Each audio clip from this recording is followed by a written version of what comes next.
اعوذ باللہ من الشیطان الرجیم بسم اللہ الرحمن الرحیم۔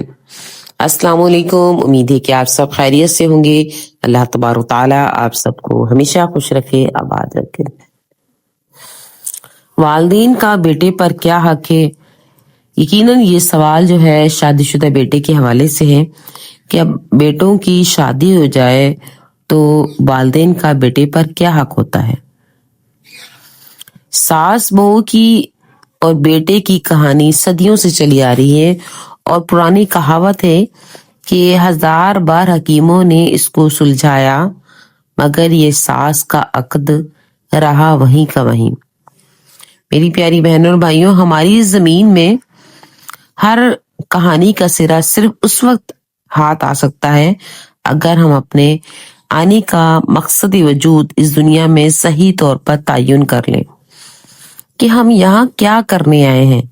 اگر تو معاملہ صرف امتحان دے کر گھر واپس جانے کا ہے تو رویہ کچھ اور ہوگا، اور اگر معاملہ دنیا کو اصل گھر سمجھ کر ساری خوشیاں یہیں سمیٹ لینا ہے تو رویہ مختلف ہوگا۔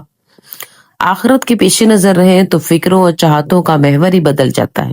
دنیا میں ہی رہنا اور دنیا میں ہی اپنی ساری خوشیوں کو حاصل کرنا، تو اس کی وجہ سے آپس میں لڑائی جھگڑے کھینچا تانی ہوتی ہے۔ زندگی مسافرت کا گھر ہے، اگر مسافرانہ کیفیت سے رہے تو شبر و شکر کر کے سفر کے تمام مراحل طے کر لیں گے۔ بات بے پاس زنجیر کھینچ کر گاڑی ٹرین کھڑی کرنا، فساد کرنے سے نہ تو صرف منزل کھوٹی ہوگی بلکہ جرم بھی عائد ہوگا۔ میری بہنوں، ساس بہو نند بھابھی کے رشتے اصلاً تو محبت کے ہی رشتے ہیں۔ یہ ابلیس ہے جو رنگ میں بھنگ ڈالتا ہے، درمیان میں وہ پستا ہے جو ایک طرف بیوی اور دوسری طرف ماں اور بہن کے رشتے میں بندھا ہے۔ رشتے سبھی وجود میں آنے سے پہلے محبت اور چاہت کے ہوتے ہیں۔ بڑے چاؤ سے بہو اور بھابھی شادی کر کے بیاہ کر لائی جاتی ہے، پھر دیکھتے ہی دیکھتے کیا ہو جاتا ہے کہ سبھی ایک دوسرے کی نگاہوں میں خار در کانٹے کی طرح چبھتے ہیں۔ میدان جنگ کا میدان بن جاتا ہے، دونوں طرف صفیں بن جاتی ہیں، اکھاڑے میں میکا بھی کود پڑتا ہے، بدگمانیوں کی لشکر ڈیرا ڈال لیتے ہیں اور گھر جہنم بن جاتا ہے۔ درمیان میں بیٹھے شیاطین جنس اور انس بغلے بجاتے ہیں، مطلب کہ جو درمیان والے لوگ ہیں وہ بیٹھ کر مزے لیتے ہیں۔ اب یہاں پر سوال پیدا ہوتا ہے کہ ظلم کہتے ہیں چیز کو جگہ سے بے جگہ کر دینا، غلط مقام پر رکھ دینا ظلم ہے۔ ظلم سے جھگڑے جدال جنم لیتے ہیں، حکمت دانائی سے بگڑے ہوئے معاملات بھی سنور جاتے ہیں، لیکن حکمت کی خیر کثیر ہر کسی کے حصے میں نہیں آتی ہے۔ ان رشتوں کو دیکھیے کہ ساری گڑبڑ مقام میں غلط ملت کر دینے والی ہوتی ہے۔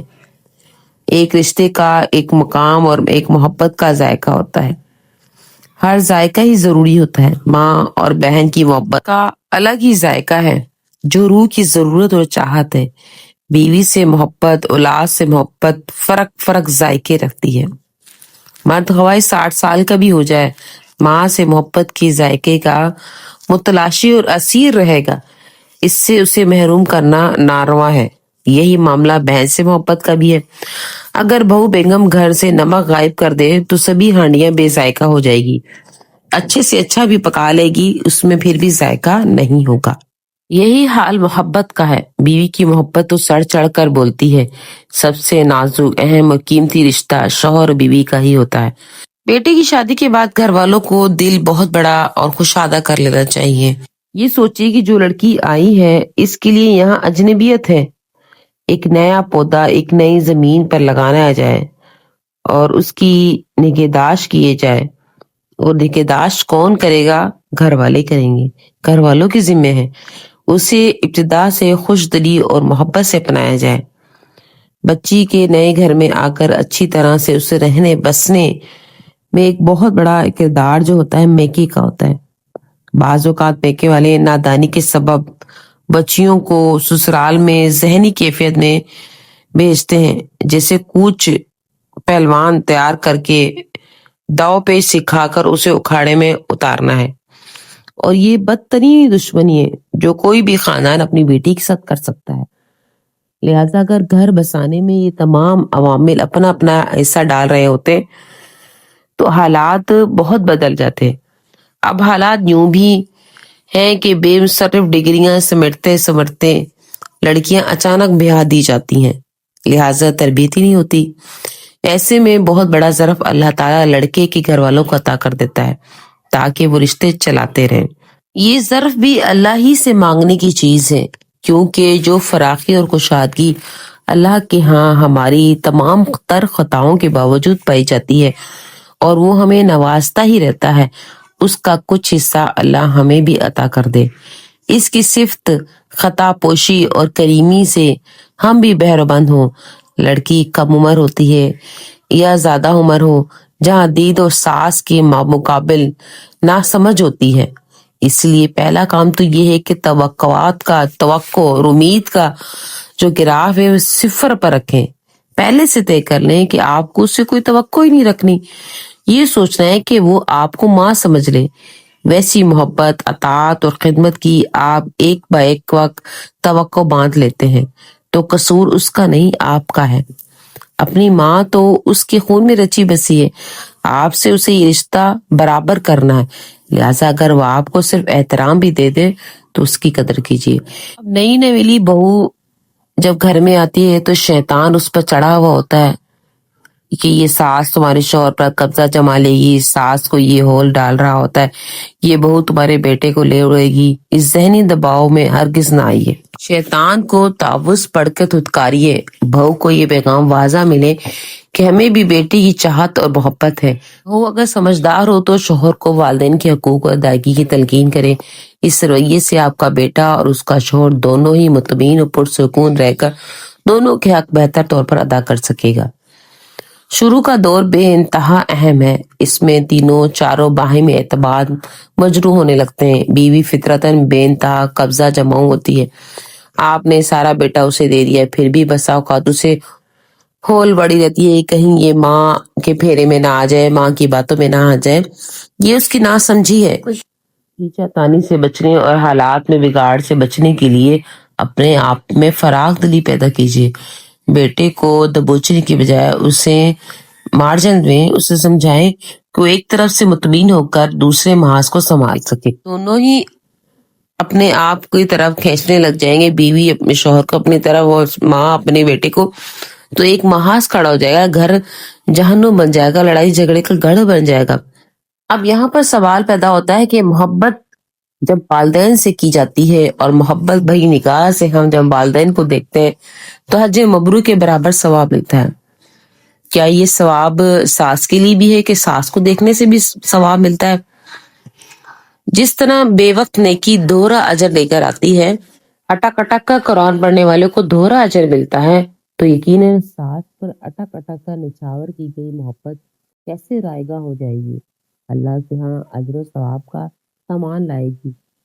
इस्लाम में शादी एक निहायत ही मुकद्दस और फरीजा और आला अरफा मकासद रखता है।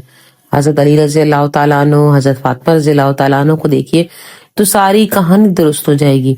निहायत ही सादा, कम खर्च और आसान शादी, बाहम बेपनाह मोहब्बत, नबी करीम सल्लल्लाहु अलैहि वसल्लम हजरत फातिमा रज़ी अल्लाह तआला का मेका का दोनों पर बेइंतहा मोहब्बत निछावर करना।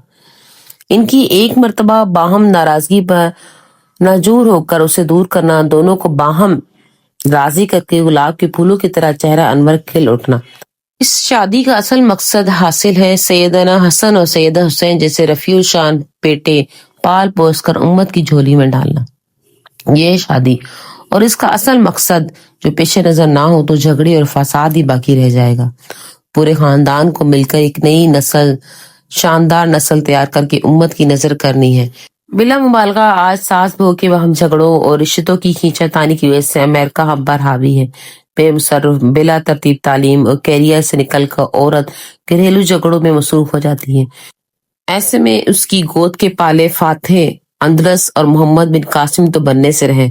औरत ने उम्मत को शबीर रज़ी अल्लाह तआला अन्हु जैसे बेटे देने का नस्ल खो दिया।